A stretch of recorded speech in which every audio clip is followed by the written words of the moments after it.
在光鮮亮麗、時刻處於放大鏡檢視下的演藝圈，明星的私生活往往比他們演出的劇本更具揮劇性，也更容易成為大眾茶餘飯後津津樂道的談資。在眾多被過度解構的八卦迷霧中，任嘉倫與妻子薛歡的婚姻故事堪稱一股清流，卻也因男方的超高人氣，屢次被推向輿論的風口浪尖。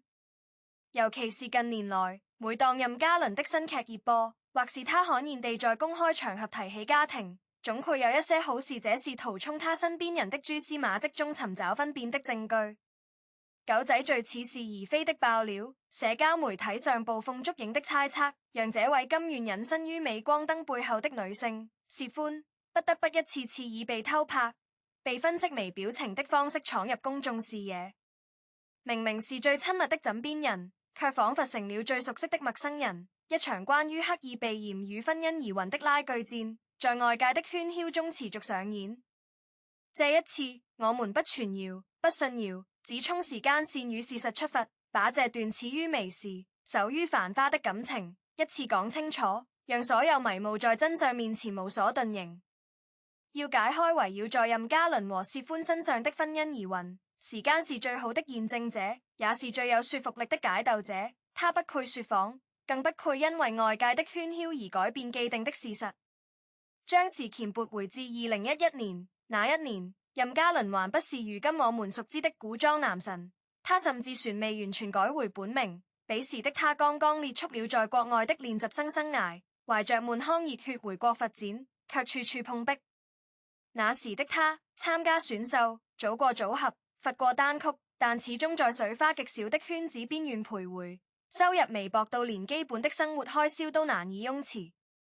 也是在那段最灰暗、最不確定的日子裡，他在一次舞蹈排練中結識了薛歡。那時的任嘉倫用一窮二白來形容毫不為過，沒有名氣，沒有資源，沒有穩固的粉絲基礎，甚至看不到未來的出路在哪裡，每一天都在焦慮與堅持中反覆掙扎。而薛歡正值青春年華，畢業於中央戲劇學院，擁有着大好的演藝前途，身邊不乏條件優越的追求者。兩人的相識沒有那麼多風花雪月的浪漫，更多的是在劫小練功房裡揮汗如雨，互相打氣的相依為命。薛歡並沒有因為任嘉倫的落寞而輕視他，反而看到了他身上的韌勁與才華。他毅然決然地選擇陪伴在這個窮小子身邊，甚至為了支持他的夢想，大幅度減少了自己的演藝工作，甘願成為他背後那個默默付出的人，為他打理生活瑣事，為他加油鼓勁，做他最堅實的後盾。這段女強男弱的陪伴持續了整整5年，這5年是任嘉倫人生中最漫長的黑夜，也是他們感情最純粹、最牢固的奠基期。在這5年裡，任嘉倫為了生存演過揮，跑過龍套，在各個劇組之間奔波遞資料，遭受過無數次拒絕和冷眼，甚至為了生計參加各種並不那麼光鮮的綜藝節目，在節目中扮醜搞怪，忍受着身體和心理的雙重疲憊。而薛歡始終不離不棄，陪他擠地鐵，陪他在深夜的路邊攤吃一碗熱乎的麵條，陪他一片片對揮打磨台詞。直到2016年，兩人感情穩定，低調地領證結婚，沒有盛大的婚禮，沒有鋪天蓋地的報道，沒有奢華的鑽戒和浪漫的求婚儀式，只有兩顆緊緊相依的心和彼此許下的樸素承諾。婚後的第2年，即2017年，命運的轉折點終於來臨。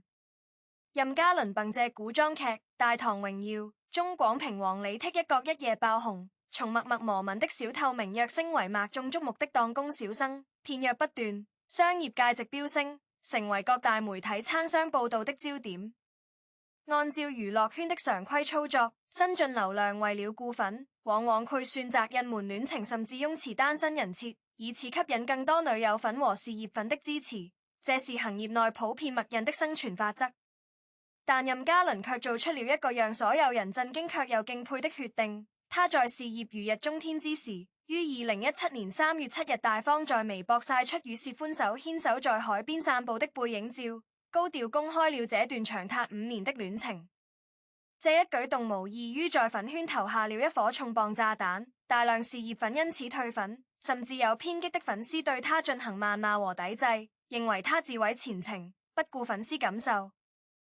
但任嘉倫從未對此有過半句怨言，因為他深知，在他最寂寂無名時，是薛歡用青春和信任陪他賭一個不確定的未來。如今功成名就，他絕不能讓他輸，更不能讓那個陪他吃過苦的女人受委屈。正如他在後來的多次採訪中反覆提及的那樣，能在功成名就時守住初心，娶到薛歡是他人生中最幸福的事，也是他做過最正確的決定。時間來到2018年2月2日，任嘉倫再次宣布喜訊，兒子小國超出生，正式升級為奶爸，一家三口的幸福畫面令人羨慕。此時，關於薛歡長相配不上任嘉倫，靠手段上位，故意懷孕逼婚等惡毒言論開始在網絡上瘋狂發酵，各種不堪入目的攻擊鋪天及地而來。面對妻子遭受的網絡暴力，任嘉倫再次展現出了硬核護妻的一面。他沒有選擇沉默或迴避，而是用實際行動表明了自己的立場。2020年6月，薛歡通過律師事務所發布律師聲明，堅決譴責部分網絡帳號捏造並散布虛假事實，公然詆毀其人格的行為，並表示已取證起訴至法院，絕不姑息任何惡意中傷。這份聲明不僅震懾了造謠者，也讓外界看到了這對夫妻間堅不可除的信任與守護。他們不配因為外界的奸言碎語而動搖，更不配因為所謂的粉絲意見而改變自己的生活軌跡。原以為公開戀情、生兒育女後，外界會對這對夫妻保持善意和祝福，但隨着任嘉倫憑借《錦衣之下》、《周生如故》、《一生一世》等劇一次次翻紅，人氣踏到前所未有的新高峰。關於他們婚姻的取測不僅未有消停，反而換了一種方式捲土重來，而且變得更加隱蔽和刁鑽。最荒謬的一次，莫過於近期有狗仔爆料，趁任嘉倫連續2晚收工後沒有回上海的家中，而是住在酒店。近憑這一點就推斷出兩人已經分居，甚至暗示婚姻亮起公燈，感情已經名存實亡。這一捕風捉影的爆料迅速登上各大平台的熱搜榜首，引發了無數吃瓜群眾的熱議和讚敘。評論勾里充斥着各種陰謀論和惡意取測。然而，事實真的如此經不起推敲嗎？真相往往比謠言簡單得多，也平淡得多。很快，任嘉倫方面便給出了正面回應，澄清那只是5月份正常的商務工作行程，準足常規的工作安排。那2天他收工已是凌晨2、3點，萬籟俱寂之時，第2天一大早又要趕赴拍攝現場。來回奔波時間完全來不及，而嘉利工作地點較遠，往返需要近2個小時的車程。如果執意回家，不僅自己休息時間被嚴重壓縮，凌晨開門聲、洗漱聲更是會吵醒熟睡中的老婆和孩子，影響他們的正常作息。為了不打擾家人的睡眠質量，也為了以更好的精神狀態投入第2天高強度的拍攝工作，他才選擇了在工作地點就近的酒店休息。這是任何一個敬業且顧家的男人都會做出的理性選擇，卻被惡意解讀為分居和分辨，實在是令人啼笑皆非。這種為了博眼球、賺流量而毫無底線的造謠行為，不僅是對任嘉倫職業精神的嚴重褻瀆，更是對他和薛歡10幾年風雨同舟的感情的不尊重，把一對恩愛的夫妻硬生生編排成貌合神離的陌生人，其心可誅。事實上，回顧任嘉倫這10幾年來的公眾形象，他幾乎是緋聞絕緣體，在娛樂圈這個大染缸裏始終保持着一股難得的清澈。在拍攝《錦衣之下》、《周生如故》、《與君初相識》等大熱劇時，他與譚松韻、白鹿、迪麗熱巴等女演混在劇中 CP 感十足，演繹出了讓觀眾沉浸其中的甜蜜愛情。但在劇外，他始終保持着清晰且禮貌的社交距離，從不炒作真人 CP， 不在私下與女演混有過分親密的互動，不給任何八卦媒體留下捕風捉影的空間，給足了妻子安全感和尊重。他曾在多次採訪中流露出對家庭的深深依戀，提到兒子和妻子時，眼神裡的溫柔與笑意是騙不了人的，那種發自內心的幸福感和滿足感，是任何高超的演技都無法偽裝的。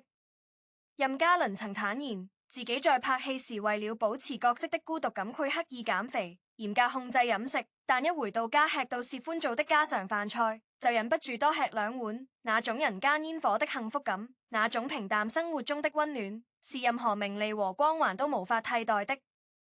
薛歡在婚後更是徹底放棄了自己的演藝事業，專心相夫教子，把家庭打理得井井有條。偶爾被媒體拍到的畫面，也多是接送孩子上學、去超市採購生活用品、居家過日子的平淡場景，沒有名牌加身，沒有刻意擺拍，就是一個普通妻子和母親的日常模樣。她刻意避開鏡頭，並非是因為見不得人或者婚姻不幸，恰恰是因為她選擇了犧牲如成全，選擇了退居幕後，甘願做那個在背後默默撐傘的人，讓她沒有後顧之憂地在台前發光發熱，去追逐她的演藝夢想。縱觀薛歡與任嘉倫的感情線，從2011年相識相戀，到2016年領證，2017年公開，2018年生子，再到如今共同抵禦了無數次外界的風言風語和惡意中傷。這長達10餘年的歲月裡，他們經歷了從一貧如洗到身家過億的巨變，驗證了彼此從低谷到巔峰的全過程。我們看到的不是大難臨頭各自飛的人性涼薄，也不是富貴換人的狗血戲碼，而是患難與共後的加倍珍惜，是風雨同舟後的不離不棄。薛歡刻意避開鏡頭，是他選擇了低調的生活方式，不願被過度關注所累，不想成為話題的中心。他只想安安靜靜地守護自己的小家庭，而任嘉倫則用一次次的公開護妻，一次次在公開場合的感恩表態，以及零緋聞的職業自律，為這段婚姻築起了一道堅固的城牆，抵擋住了外界的狂風暴雨。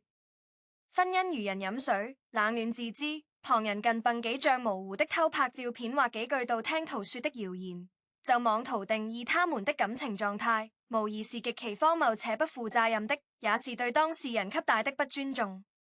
在這個信息碎片化、流量至上的時代，我們太容易被聳動的標題、精心剪輯的視頻片段爽到，甚至在不自覺中成為網絡暴力的幫兇和謠言的傳播者。當我們熱衷於討論任嘉倫妻子為何刻意避鏡頭時，當我們津津樂道於各種捕風捉影的分辨證據時，我們真正在消費的，其實是對他人隱私的過度窺探欲和對八卦的獵奇心理。然而，真正的愛與尊重，應當是給予他們作為普通人享受平靜生活的權利，讓他們在聚光燈之外也能擁有足於自己的私人空間。任嘉倫和薛歡的故事，沒有狗血的三角戀劇情，也沒有豪門恩怨的利益糾葛，有的只是兩個從低谷中攜手走來的年輕人，在功成名就後依然選擇守護彼此的自樸承諾，有的只是平淡生活中細水長流的陪伴和相濡以沫的心情。這本身就是一個關於愛與勇氣、關於責任與擔當的正能量範本，值得我們送上的是真誠的祝福，而不是磨端的猜忌和惡意的中傷。最後，讓我們回歸理性，回歸到事情的本質上來。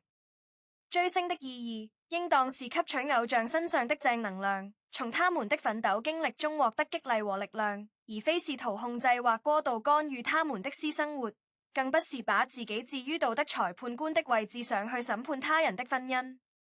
對於藝人而言，作品是連接他們與觀眾最好的橋樑，是他們職業價值的核心體現，而私人領域應當有一道不可逾越的界限，那是他們作為普通人的最後一片淨土。任嘉倫能夠走到今天，靠的是紮實的演技、敬業的態度和對角色深入骨髓的理解，而不是販育單身人設或炒作緋聞。同樣，薛歡作為他的合法妻子，作為他患難與共的伴侶，理應得到最基本的尊重與體面。他不是任嘉倫的附屬品，更不是粉絲情緒的宣洩口。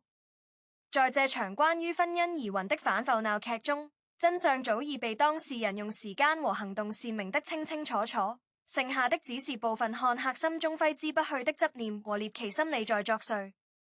希望大家能夠理性吃瓜，堅決拒絕謠言，不傳播，不輕信，不參與惡意討論，將目光更多地聚焦在演運的作品和專業能力上，傳給公眾人物一個安靜的生活環境。和平如理智，不僅是對公眾人物的溫柔以待，更是網絡時代我們每個人應具備的基本素養和道德底線。